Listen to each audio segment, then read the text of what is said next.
आपण जमिनीमध्ये पीक चांगलं यावं म्हणून सेंद्रिय आणि रासायनिक अशा दोन स्वरूपामध्ये खतं देतो.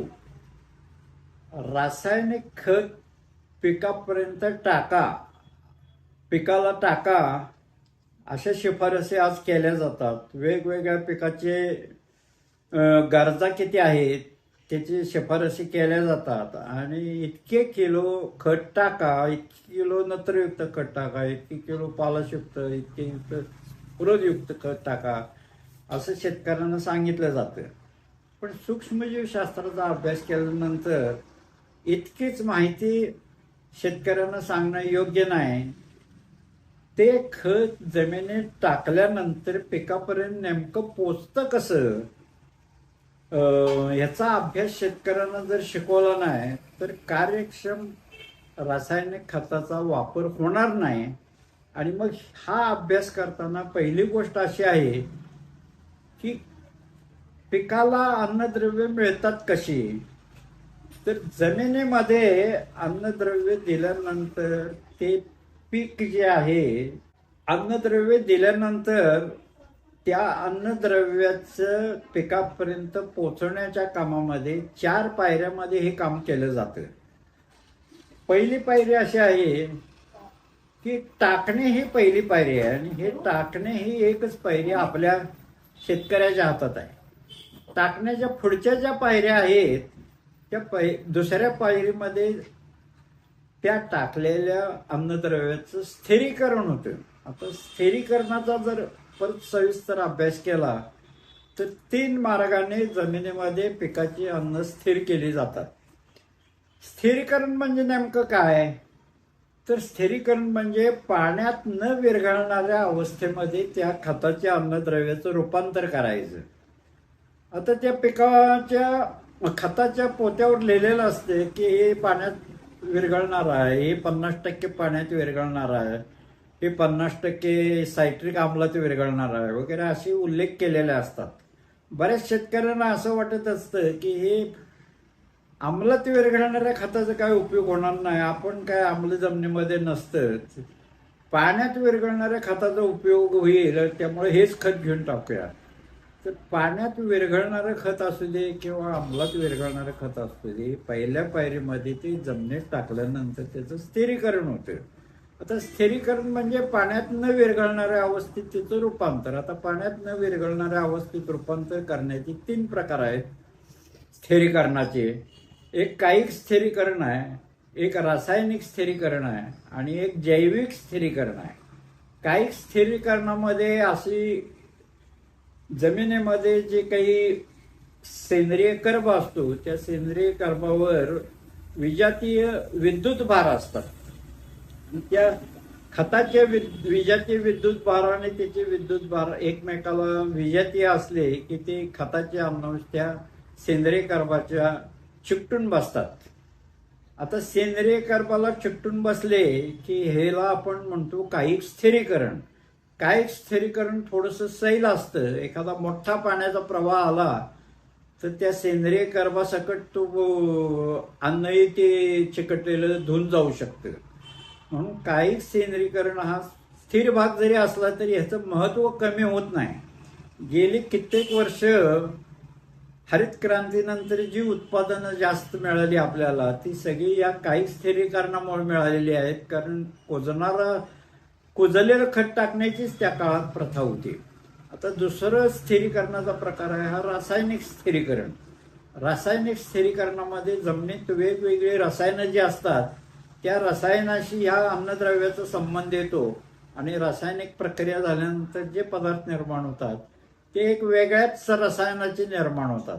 आता हे वेगळ्या रसायनाचा अभ्यास केला तर ते सहजासहजी पिकाला उपलब्ध अवस्थेमध्ये येत नाहीत.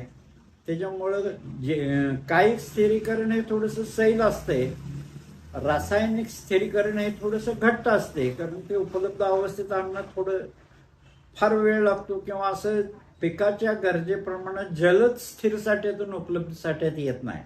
आता तिसरा प्रकार आहे हा जैविक स्थिरीकरणाचा प्रकार आहे. जैविक स्थिरीकरणामध्ये जमिनीमध्ये जर अन्नद्रव्य टाकताना सेंद्रिय पदार्थ कुजण्याची क्रियाही चालू राहिली तर ते कुजवणारी जीवनसृष्टी असते ती कुजवण्याच्या कामामध्ये काम करताना आपण टाकलेल्या अन्नद्रव्ये म्हणजे रासायनिक खताचे अवशेषही खात असतं. आता हे रासायनिक खत त्या सूक्ष्मजीवांनी खाल्ल्यानंतर त्यांच्या पोटामध्ये जे काही अन्नद्रव्य साठवलं जातं त्याला त्या अन्नद्रव्याचा जैविक स्थिर झालेला साठा असं समजायला हरकत नाही. जैविक स्थिरीकरण, कायिक स्थिरीकरण आणि रासायनिक स्थिरीकरण ह्या 3 स्थिरीकरणात शेतकऱ्याच्या दृष्टीनं सर्वात उत्तम स्थिरीकरण कुठलं असा जर तुलनात्मक अभ्यास करायचं ठरवलं तर सर्वात उत्तम साठा म्हणजे जैविक स्थिरीकरण झालेला साठा. आणि ह्याला कारण काय असेल तर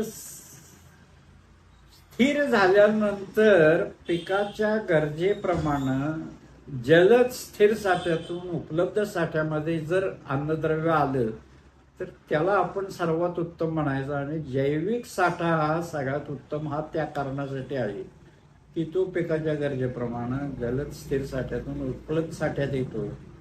आणि म्हणून जैविक स्थिरीकरण हे सगळ्यात चांगलं. पण आपल्या शेती पद्धतीमध्ये जैविक स्थिरीकरण करायला वाव नाही. कारण जैविक स्थिरीकरण केव्हा होतं तर कुजण्याची क्रिया जमिनीमध्ये चालू असली तरच जैविक स्थिरीकरण होतं. आणि कुजण्याची क्रिया जमिनीत चालू आपण ठेवण्यासाठी आपण मागच्या भागात जे बघितलं की पिकाच्या जमिनीचे खालचे अवशेष आहे ते अवशेष तसेच ठेवायचे. ते जगत असले तर ते ग्लायफोसेटने मारून टाकायचे आणि त्या ठिकाणी ती कुजवण्याची क्रिया जमिनीत चालू ठेवायची. ही जी आपण प्रक्रिया मागं शिकलो त्याच्यामध्ये जैविक स्थिरीकरण जास्तीत जास्त अन्नद्रव्याचं होतं. आणि म्हणून बिना नांगरणीची शेतीचा त्या ठिकाणी जन्म झालेला आहे. आणि ती बिना नांगरणीच्या शेतीमध्ये रासायनिक खताचा सर्वात जास्त कार्यक्षम वापर होतो आणि पिकाचं उत्पादन चांगलं मिळतं. आता स्थिरीकरण झाल्यानंतर त्याच्या पुढचा भाग आहे उपलब्धीकरण किंवा ह्याला शास्त्रीय भाषेमध्ये इमोबिलायझेशन आणि मिनरलायझेशन असे शब्द आहेत. आता उपलब्धीकरण म्हणजे काय तर पीक आपल्या मुळातून वेगवेगळ्या प्रकारचे स्त्राव सोडत असतं आणि त्या स्त्रावातून पिकाच्या केशमेळाभोवती सर्व प्रकारचे अन्नद्रव्य पुरवठा करणाऱ्या सूक्ष्मजीवांचे अवशेष तिथं असतात. सूक्ष्मजीवांची सुप्त तिथं अवस्थेमध्ये ते तिथं राहत असतात.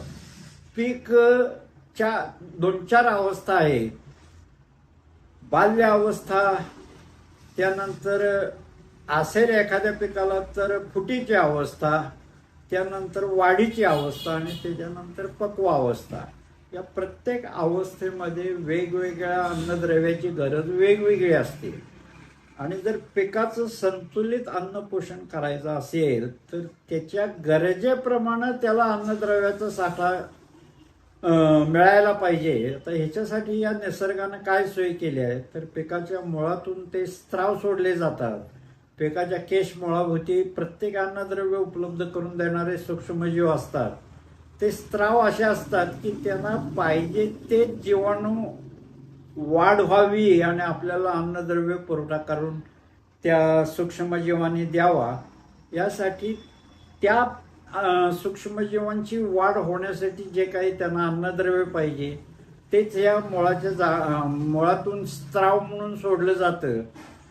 त्या सूक्ष्मजीवांना त्या स्त्रावातून संदेश मिळतो आणि त्या संदेशातून पिकाला कोणतं अन्नद्रव्य किती प्रमाणात पाहिजे त्या प्रमाणात सूक्ष्मजीव आपली संख्या वाढवतात आणि ते अन्नद्रव्य उपलब्ध करून देतात. ह्याला उपलब्धीकरण म्हणायचं. आणि उपलब्धीकरण करताना वाढत्या पिकाची मागणी जशी आली तशी या सूक्ष्मजीवांनी त्यांना अन्न पुरवठा करायचा आहे. तर ह्या पिकाच्या केश मुळाभोवती जे सूक्ष्मजीवांचे सुप्त रूपात असतात त्यांनी काम व्यवस्थित करायचं असेल तर जमिनीमध्ये सेंद्रिय कर्ब चांगला हे त्यांचं अन्न आहे आणि ते सेंद्रिय कर्ब उत्तम प्रकारे उपलब्ध असला कुजण्याची क्रिया एका बाजूला चालू, कुजण्याच्या क्रियेतून सेंद्रिय कर्ब तयार व्हावा आणि तो सेंद्रिय कर्ब पुढच्या ह्या वेगवेगळे अन्नद्रव्य पिकाला उपलब्ध करून देणाऱ्या जीवाणूंना मिळावा, तर हे सगळं काम व्यवस्थित होतं. आता जमिनीमध्ये सूक्ष्मजीवांचे 2 गट आहेत. सेंद्रिय पदार्थ कुजवणारा एक गट आहे. त्या कुजवणाऱ्या गटाचं अन्नद्रव्य आहे हा कुजणारा पदार्थ आहे, आणि दुसरा गट कुजणारा पदार्थ आहे. हा कुजणारा पदार्थ कुजवून त्याचं खतात रूपांतर करण्याचं काम पहिला गट करतो, आणि दुसरा गट काय करतो तर पिकाला लागणारे अन्नद्रव्य पुरवठा करण्याचं काम करतो. आता दुसऱ्या गटाचं अन्नद्रव्य पहिल्या गटाने जे काही सेंद्रिय खत तयार केलंय हे दुसऱ्या गटाचं अन्नद्रव्य आहे, त्याचा वापर करून दुसरा गट काय करतो तर पिकाच्या मागणीप्रमाणे त्याला पुरवठा करतो, आणि मग पिकाचं संतुलित अन्नद्रव्य पुरवठा झाल्यामुळे उत्पादन चांगले मिळतं.